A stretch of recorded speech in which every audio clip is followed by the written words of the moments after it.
Hey, podcast listeners.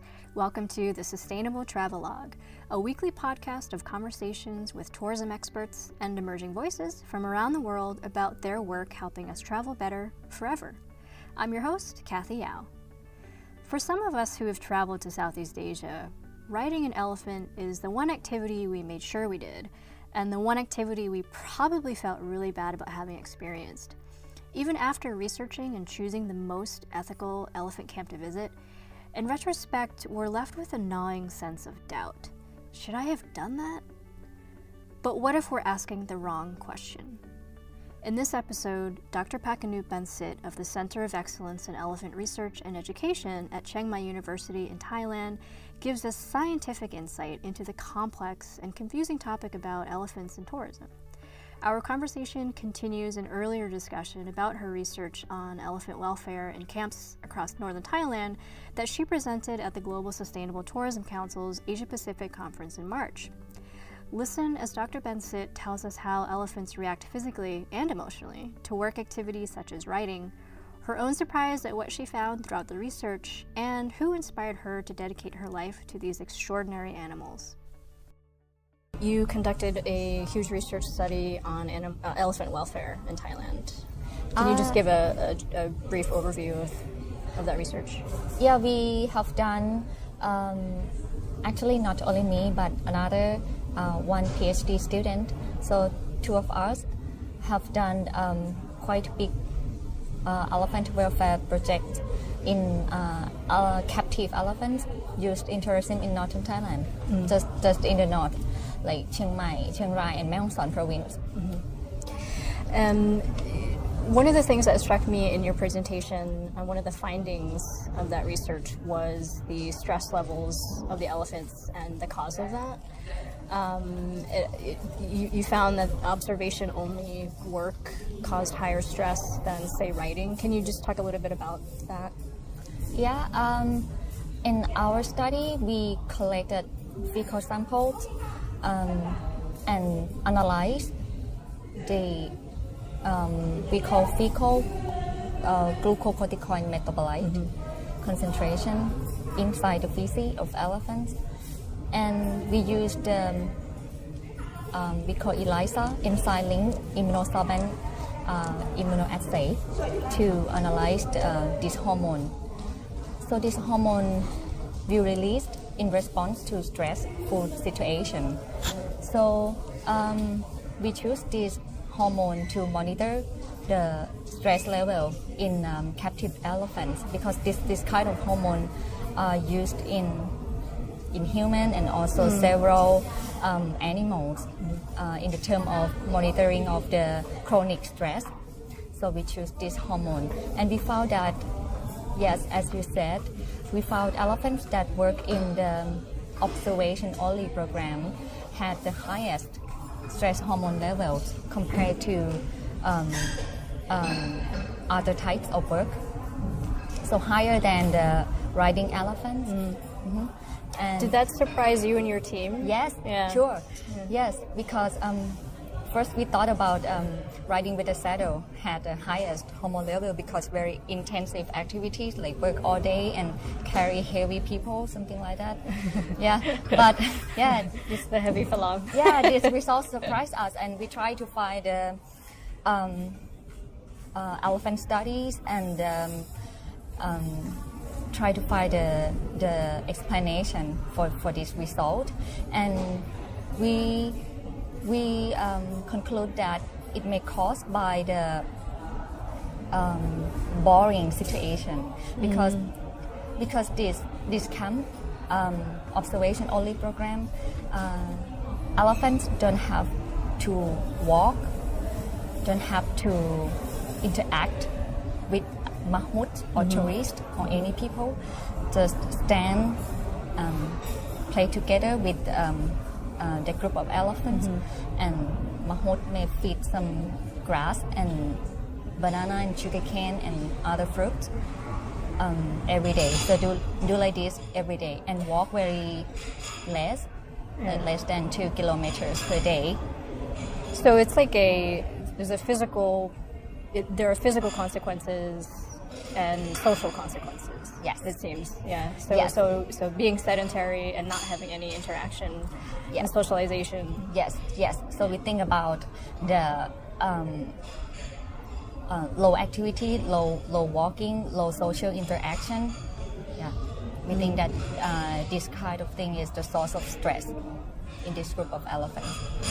In your study, what were the ages of the elephants and the gender of the elephants that you studied? We try to balance between the gender and age, but focus only the working age. Okay. Working Which age. is Not more than 50 years old. okay. Did the stress levels fluctuate according to age and gender, or was it pretty much the same? Yes, we found that gender first. We found that females elephants had lower stress hormone level than males. Yeah, and this is not surprise us because we know that male elephants that kept in tourism had higher stress because they have to control by mahout more than females, which is more tame and easy to control. But male elephants have their natural behaviors that maybe most of them like more aggressive than females and need more control, need more hook, need more chain. Yeah, so maybe that is the source of stress. And for the gender, we found that old elephants has a lower stress hormone level compared to the young one. So we try to think about maybe caused by the coping mechanism, like doing the same every day, like know that this kind of situation, this kind of comment cannot hurt me, so I can live with myself, I can live with my mahout, and nothing to fear, nothing to. We have every day we have food to eat, have work to do. Just like a coping mechanism. We think about that.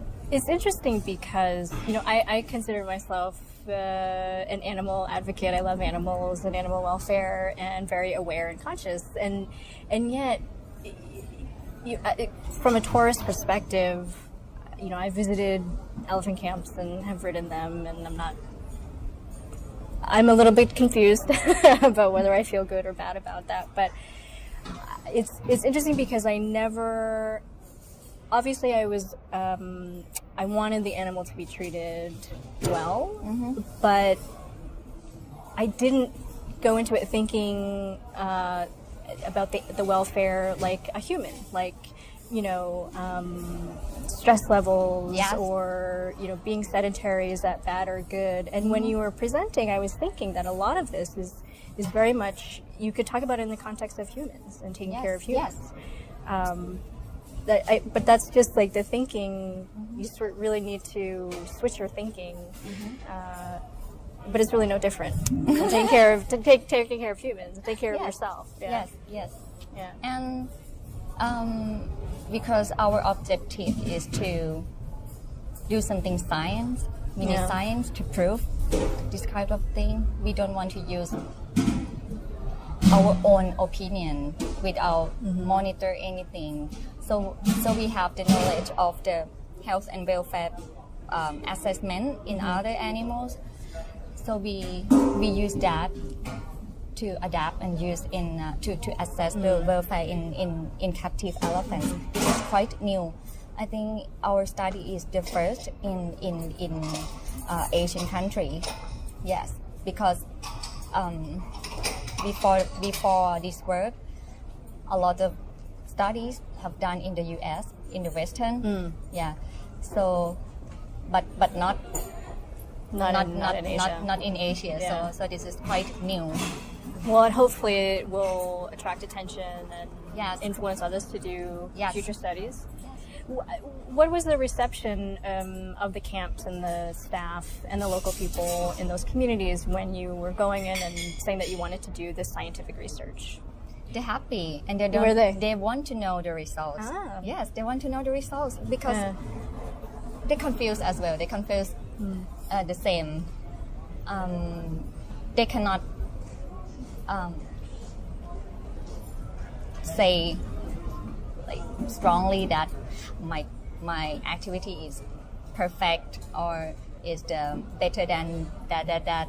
So they need something to prove, and they're willing to participate to our studies, and we are preparing the results to go back to talk with them and to talk that which elephant of your camp have problem compared to the average of the elephant camp average. I have to say, I'm a little surprised to hear that there was such an open, welcoming attitude. But it's hopeful. Maybe because of our mobile clinic as well. So they know that the university is just want to improve their well-being of the elephants.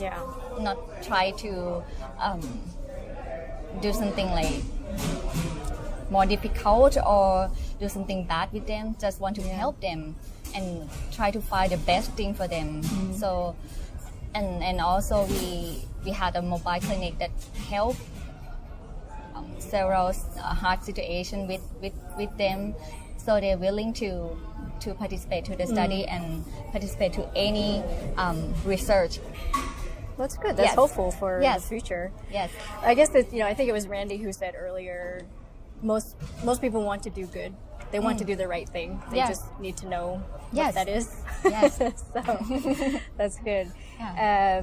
One thing that I did want to bring up was what happened earlier, where you presented your research and it seemed to conflict with another researcher and practitioner. Have you come across that along the way, where there's just these conflicting ideas or theories as scientists even? And how do you work past that?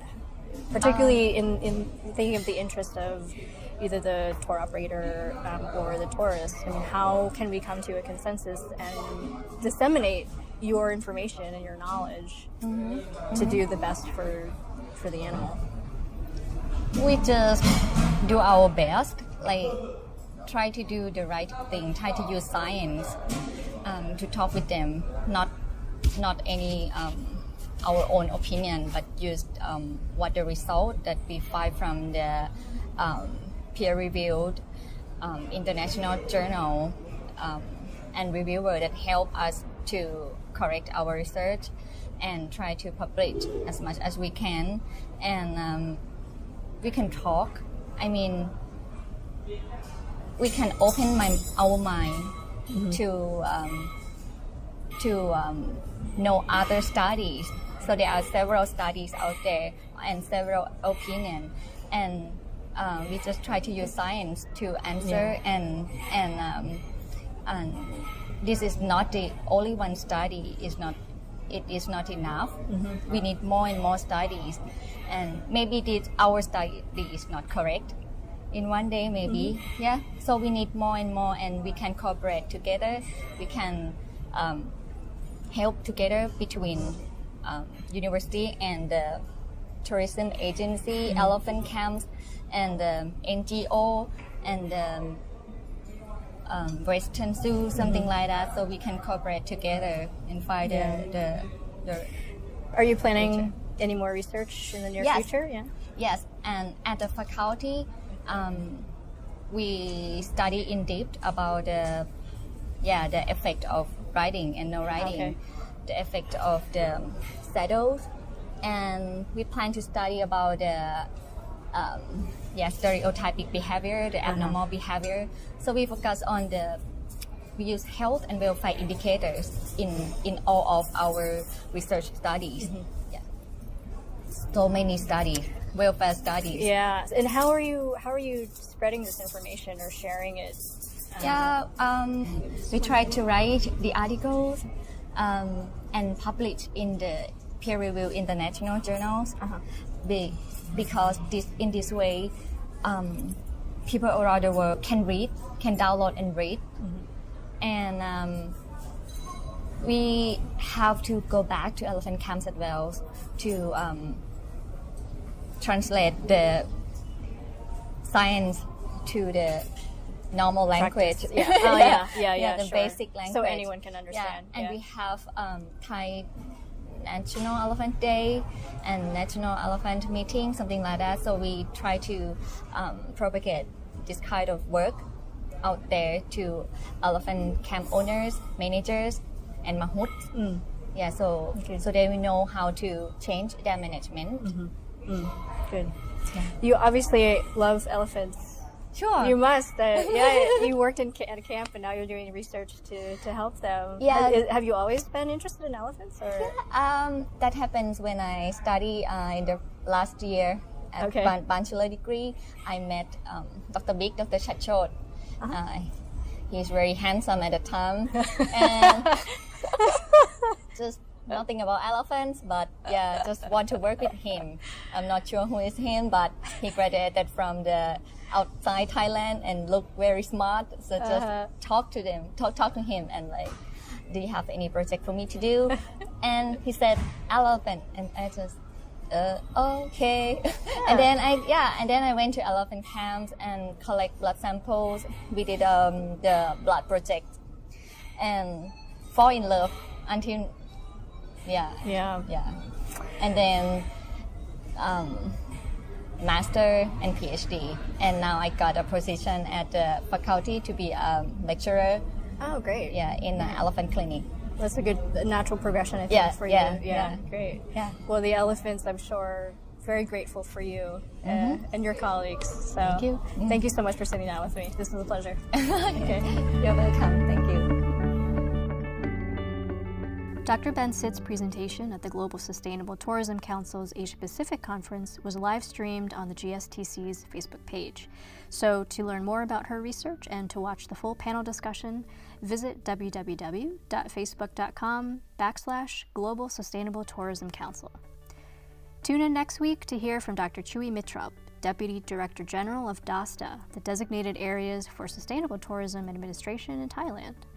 Stay up to date with this and all new episodes by subscribing to this podcast on Apple iTunes, Spotify, or the website sustainabletravelog.buzzsprout.com. And thanks for listening.